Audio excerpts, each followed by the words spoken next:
बिस्मिल्लाहिर्रहमानिर्रहीम। अस्सलाम वालेकुम नाज़रीन, आप देख रहे हैं मेरा YouTube channel astrologer Mauzam Khan और मैं हूं मौज़म खान। आजकल सियासत में काफ़ी सारी तब्दीलियां आ रही हैं, पेशन गोइयाँ बहुत सारी चल रही हैं, बहुत सारे आइडियाज़ चल रहे हैं, क्यास चल रहे हैं, क्यास आराइयाँ हो रही हैं। मैं आपका ये जो मार्च चल रहा है, जिसे हकीकी मार्च कहते हैं, इसके बारे में एक वीडियो बना रहा हूँ।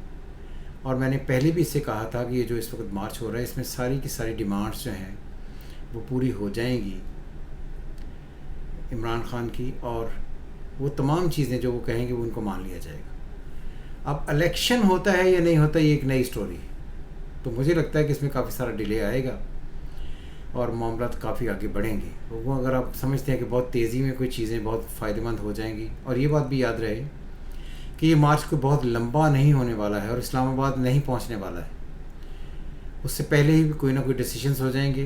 सो इसलिए इमरान खान का जो अब लॉन्ग मार्च हो रहा है, इसमें लोग कम होते चले जाएंगे, ज़्यादा नहीं होंगे, और ये आहिस्ता आहिस्ता आहिस्ता आहिस्ता मार्च अपना दम तोड़ देगा। लेकिन जो इसकी डिमांड्स हैं वो सारी पूरी हो जाएंगी, और उसी की वजह में आपको जिस तरह होता है, डिमांड्स क्या हैं, इलेक्शन की डेट मिल जाएगी,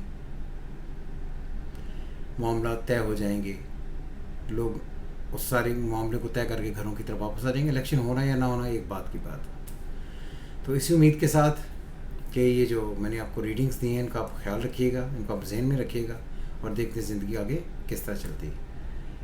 बहरहाल हमेशा की तरह खुदा हाफिज़। पाकिस्तान जिंदाबाद।